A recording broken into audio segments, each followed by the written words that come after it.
This is Headline Humboldt. I'm James Faulk. Thanks for joining us. In so many ways, the past several years have served to remind humanity that much of what we thought we knew about the world was oversimplified or fraught with arrogance. Of course, COVID-19 was the hallmark humbling. Too many of us assumed that HMOs, glittery technology, and big pharma had enough weapons between them that any real chance of a global pandemic was limited to movies and apocalyptic fiction. Not so fast, said a tiny little virus closely related to the common cold. Millions of deaths later, we've learned our true position on the food chain and that big brains don't necessarily come with all the advantages. On yet another front, one we're going to focus on tonight, we've learned over the past 5 years that much of what we knew about what's possible in the form and function of aircraft and maneuverability might not be what we've long believed. For years, a few stalwart students of what's been called the phenomenon have argued that there are things in our atmosphere and beyond that do the impossible. They are simply too fast, too agile, and too hard to define, these experts claimed, and so represent something radically exotic that must be taken seriously. Despite the fact that many of these folks were highly qualified observers from military, government, and private industry, much of the world shrugged its shoulders and laughed at these early investigators. In 2017, that all changed with the story in the New York Times, as well as a series of sightings by military personnel both off the east and west coasts. Thanks in large part to the work of To the Stars Academy, Lou Elizondo and Chris Mellon, among others, videos were released that the Pentagon later confirmed as authentic. For once, the world paid attention.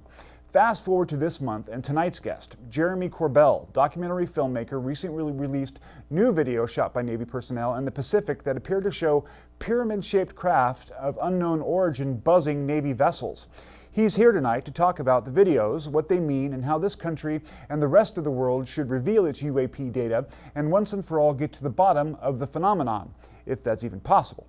In Humboldt County this week, we once again had a spike of COVID cases, even as we've now given at least one vaccination shot to half of those over 16 who are eligible. We're gaining ground, yet too often throwing caution to the wind. Here comes that arrogance again. I can feel it. The idea that science and the human brain have conquered the mysteries of disease and biology so we can all settle back comfortably into our staid routines. But if our show tonight offers nothing other than a vivid reminder that there remains much in the universe that remains beyond our control or understanding, we'll have done what I consider our best work. Now, the interview. Jeremy Corbell, a filmmaker with several well-known releases under his belt, titles that can be found on Netflix and elsewhere. He's worked for years to help disseminate information that has for too long been kept hidden or ridiculed because of past social and political taboos. Most recently, he's been making the rounds on national news networks to talk about new video and photographs he released that appear to show unidentified aerial phenomenon above Navy ships and even diving into the ocean. Welcome, Jeremy. Thanks for joining us. James, that was eloquent. Thanks for having me on. You obviously have been paying attention to the details. It's a real pleasure and honor. Thanks for having me on. No problem. I'm what you would call, I guess, an undercover student, not so much under the covers anymore, a student of the phenomenon over the past several years. So I really appreciate you coming in, piping in on the show tonight. So let's start with the field of ufology, as they call it, as a whole. I mean, for a long time it was considered to be the realm of crackpots and conspiracy theorists. In recent years, however, with the Senate Committee Task Force demanding reports from across the government on the UAP phenomenon, those perceptions have changed. What do you think that is? Oh, I think it's really clear why the kind of public perception has changed on the UFO topic, because there's an increased frequency. People have better cameras. Our military has better sensor systems. The destigmatization of the UFO, or what's commonly referred to now as the UAP topic, is simply because of the overwhelming evidence that we don't know everything, and that there are things in the sky that fly with impunity in our restricted airspace. And it's not just military, but it's also civilians. There's an uptick in sightings. How can you deny something that has been with humanity since the beginning of recorded human history? That's a hubris beyond comprehension. So the short version, James, why I think we're seeing people take this seriously is because it's a serious issue and it's right in front of people's eyes. Yeah. I mean, it seems like this incident in particular that you have the photo of, I mean, that's a very recent event, happened I think in 2019, if I'm not mistaken. And it shows Navy vessels, and there were several that were buzzed by UAPs, or what some folks are calling drones. Can you describe the situation as we take a look at that video?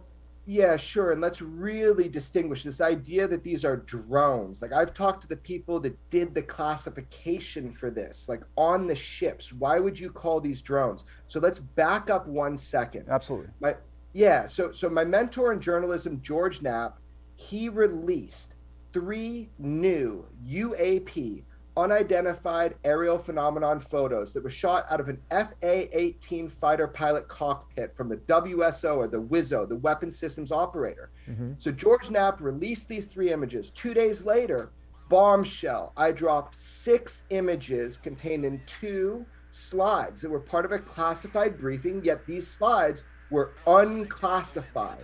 Yeah. So that's 6 more images. Then I released the video, the green video that everybody's seeing all over the media now, which is night vision, filmed from the USS Russell, where the USS Russell was swarmed by what was identified as drones in the paperwork, but we should talk about that. Why was it identified as drones? What does that mean? How did they create that designation? But understand as well, I mean, we just unloaded this huge data dump on the public about UFOs, and it was immediately confirmed by the Pentagon to be shot by Navy and part of the investigation of the UAP, Unidentified Aerial Phenomenon Task Force. This isn't like your brother who shoots something through night vision in the backyard and says, hey man, I got something cool. This was official military footage used in a classified briefing, although this was unclassified what I released. So the quality of evidence that I'm releasing is something that I'm hoping everybody, because I gave the dates and everything now, I'm hoping that people go and they try to find out the truth. I don't know the truth. It's unidentified. Yeah. That's what our Navy, our Office of Navy Intelligence is saying, our Pentagon, our CIA, our FBI. So if there's an internet warrior that thinks they got it figured out from a little bit of 19 seconds I released, oh, sorry, buddy. Here we go. Let's get into what these things might actually be.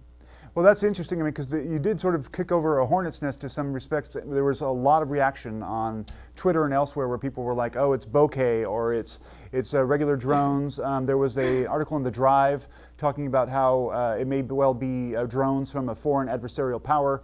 But I mean, there's a lot of context that goes into this. Can you talk a little bit about the background research that you did to confirm that these videos were actually what they were purported to be? Oh, wow. Yeah. So you got a lot of questions in there. So let me try to answer each one kind of specifically. Sure. You're talking about an article in The Drive talking about Chinese drones. That was written by an incredible author, Tyler Rogaway. Absolutely, I'm friends with Tyler. I respect him. Even when we don't agree on stuff, we're still hunting the same thing. He is not who I'm referring to, the internet warriors. He does great research. He told me that article was the best evidence for UFOs than against it. Yeah. He said people misunderstood. He's saying, yeah, we have drone problems, which is something that our government has to deal with in this new world. But Tyler told me, he was saying there's all these unidentifieds that don't fit within that pattern. You know, he really felt that he was making a case for us to look at the UFO topic. So I don't want to lump him into, the kind of the internet warrior debunkers. Absolutely, yeah, those are two separate positions. Absolutely. Yeah. So let's be clear about that. Drones, of course, are an issue. This was predicted, a decade ago that drones are going to be, an issue when identifying UFOs. Mm-hmm. What I'm talking about more is, you asked me, how did I, make sure that I'm putting out something that's of value, right, and not faked. Is that kind of what you're asking? Well, I mean, I had heard you talk in previous interviews about the amount of legwork that went into affirming that the reports were true, and that talking to people who may have been involved, whatever your process was.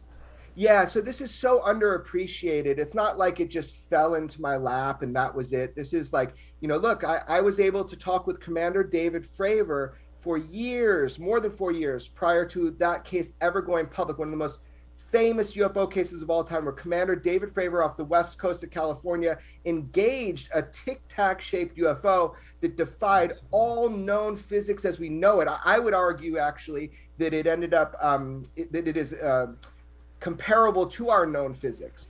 However, it's got to have a really cool propulsion system. So in doing this kind of research with someone like Commander Fravor, you got to walk lightly. I kept his secret for many years.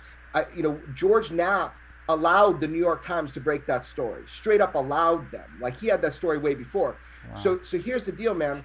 It takes years. So with this case, I received materials from multiple sources without saying anything for a long time, like right after the event up until date. And then I went and, using the resources that George Knapp and I have, because we work together, we were able to verify at the highest of highest levels. Now, I'm not saying what they are in this footage. You know, that's not my job. That's the job of the Department of Defense to identify. That's why we had ATIP, Advanced Aerospace Threat Identification Program. Sure. That's their job, to identify threats. That's not my job. Okay. But what I did was I obtained materials with George Knapp also, and we both released them.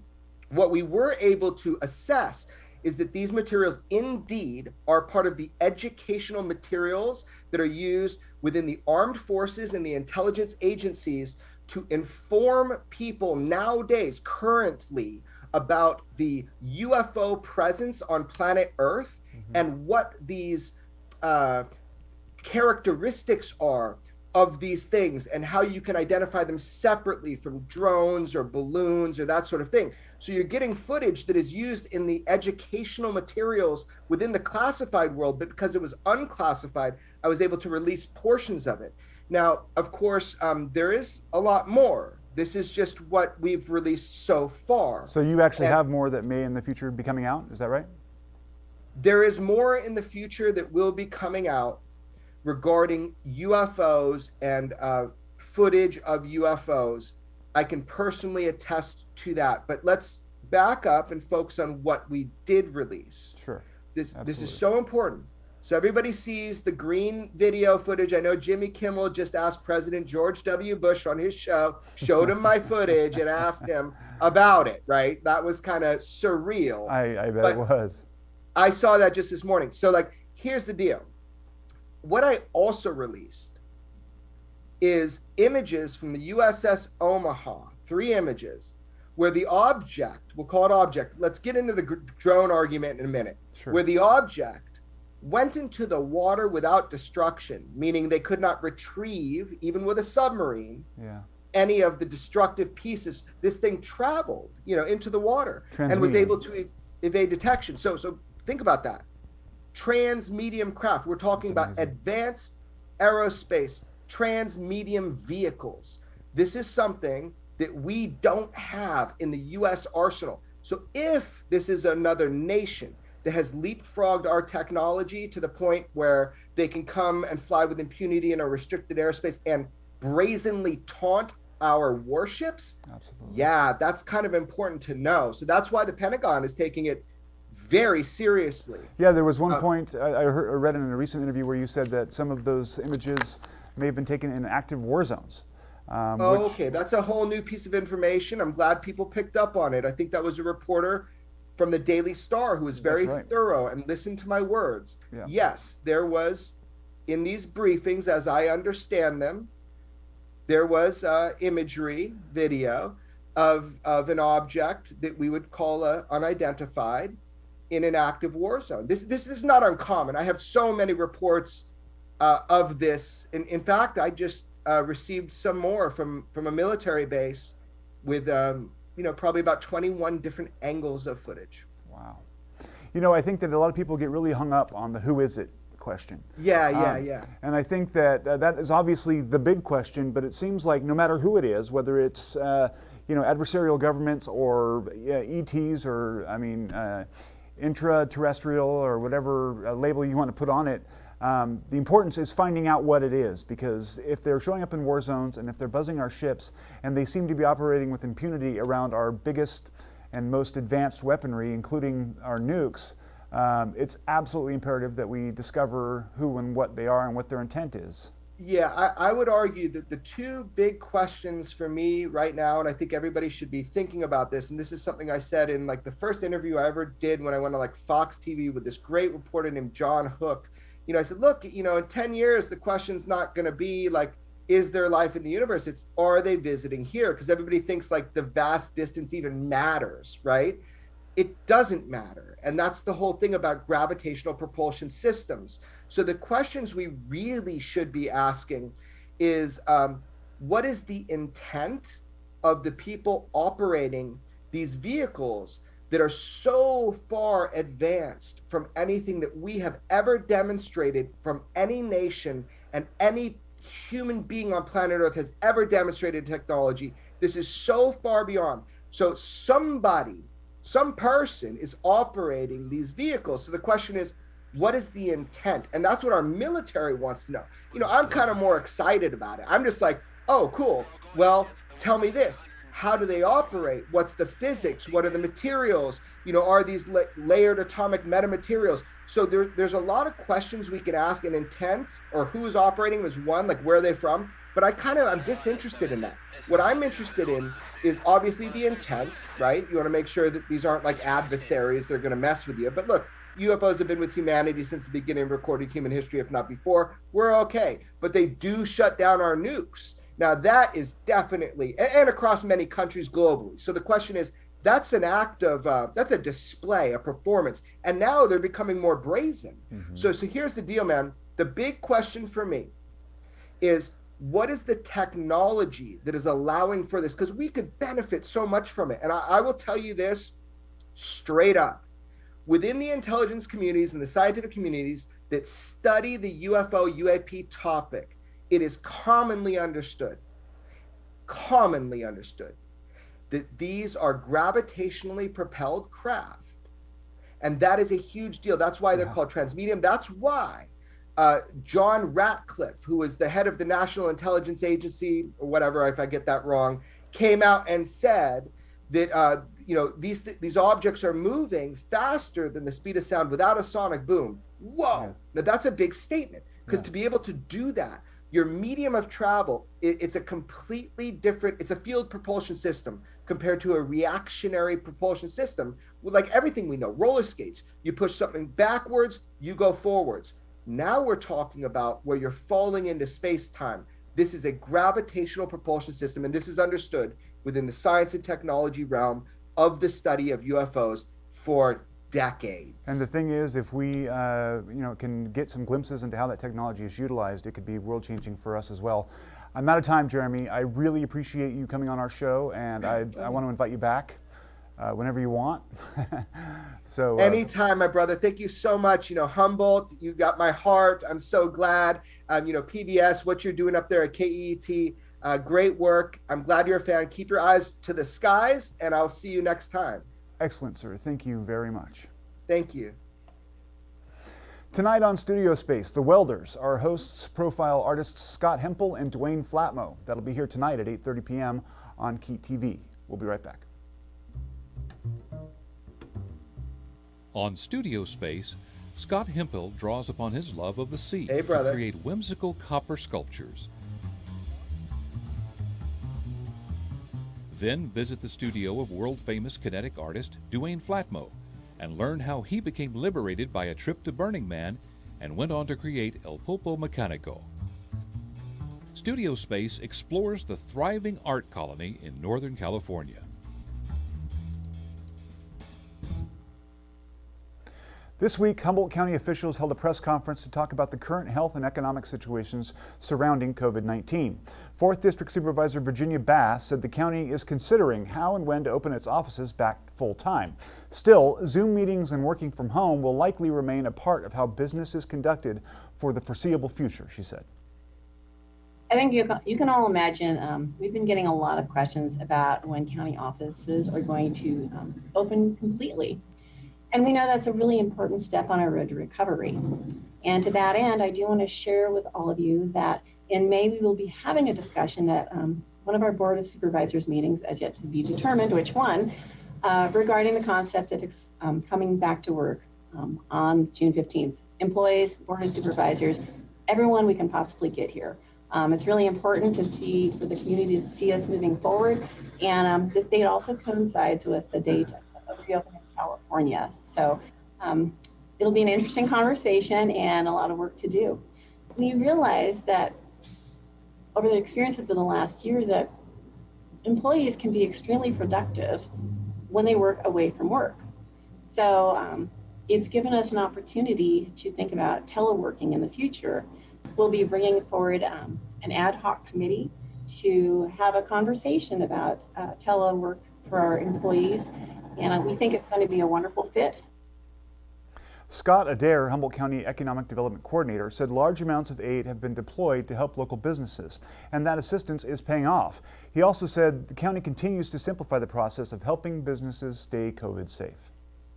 As it's widely known, this is a global economic crisis as well as a public health crisis. Our office recently concluded its SBRR program, which is the Small Business Restart and Recovery Program. And as of to date, over $3.4 million has been put back into the hands of nearly 700 businesses to provide aid and assistance and COVID relief for the business community. It's important to share that that was not just an unincorporated county effort. That includes businesses in all of the municipalities as well who were part of that program. Our office also continues to manage and administer the new reopening plan process. Until recently, businesses were required to submit their actual written reopening plans to the county, and then those plans were reviewed. Now, businesses are asked simply to have a plan and comply with the local health orders and restrictions from our public health officer and from our governor's office, and to watch an instructional educational video, and then to take a quiz after that video to demonstrate that they know and have a knowledge and understanding of what it is that they are required to do. Once they're able to demonstrate that they have that knowledge and they pass that quiz, they get a certification from our office. This has cut the time down. What we've been told, talking with businesses, the new process is relatively 1/4 of the time that was spent on the old process. So we've made the process more efficient, and we've improved it for businesses so that they can focus on their main operation, which is to create revenue for their employees and their stakeholders. Public Health Officer Ian Hoffman said that while the county has made huge strides in vaccinating its population, we've also seen a spike in cases over this past week. You know, we're definitely at a new place in the pandemic with large portions of Humboldt County being vaccinated. We're now around 50% of all of residents who are eligible, who are 16 and over, now have at least one vaccine, which is fantastic. Still a long ways to go, but we're definitely have made incredible strides. We have 80% of our 65 plus population with at least one shot. So we're really in a different place. However, we're still seeing cases. The case counts are rising again. This is something that we've been expecting. We've seen it in other places. As we reopen, we're going to see more cases. So our case counts are still not below where they were since before November. And you know, we'll hope that we can turn this tide, but they are increasing over the past week. The other thing, just to update folks on, a lot of questions right now about Johnson & Johnson and what's going on with it. What we know right now is that on Friday, the CDC is going to meet again to review the data and see what's happened in the past week since they last met, and give some recommendations. So we'll be anticipating some form of guidance that'll come out after that meeting on Friday. Just in a note, FDA did reapprove the J&J vaccine, so it will be put back into use. An important project to repair and replace a stretch of U.S. Highway 101 between Eureka and Crescent City is gaining momentum this week. The final alternatives for the Last Chance grade project were narrowed down to 2 final routes. The progress will shave an entire year off the schedule, officials said this week. The move will also save taxpayers $10 million in studies and greatly reduce the risk of delays and cost increases moving forward. The 2 alternatives have been identified as an inland tunnel that avoids the continuous Last Chance grade landslide situation that has plagued the corridor for decades, or permanently shoring up slopes and hillsides along the current route. The two alternatives were selected after the state-funded an environmental and engineering analysis to the tune of $50 million. In this week's community conversation, we hear from volunteer trail stewards from humtrails.org as they describe the work their organization does for the city of Eureka. My name's Pam Halstead. And my name's Ted Halstead. We have both lived in Eureka for 40 years, and we both came to this area for an education and for the nature that's the natural beauty that's here. The diversity of all the things you can do on the trails, I mean, it's crazy. You go, oh my gosh, you know, there's a green heron. Oh my gosh, there's a peregrine falcon chasing a green heron. You know, you don't know just what you might see. So Yep. It's a wonderful place that we live in. The Volunteer Trail Stewards is an organization that allows people to basically work on the wonderful trail systems that we have from North to South Humboldt. With Pac-Out Green Team, that's a weekly thing, and it's for an hour.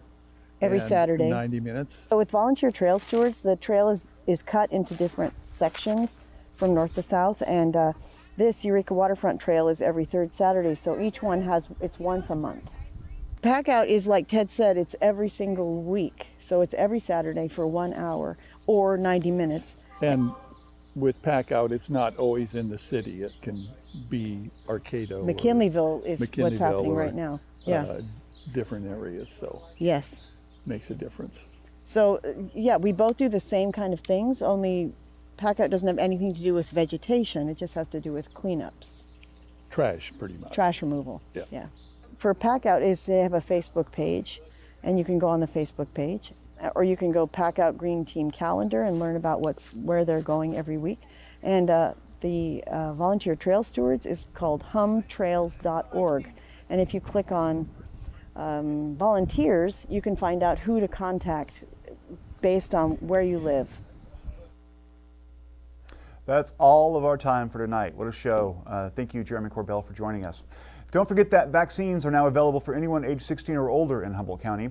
Use the state's new My Turn system by logging on to myturn.ca.gov to fill out a short form and get your appointment. So far, we've administered 84,833 doses. Many of the available appointments are so far going unfilled. Tomorrow, if you're there, maybe I'll see you. The Faulk clan, those who are eligible anyway, will be at the Arcata Community Center to get our first vaccination shots. Stay tuned, stay informed.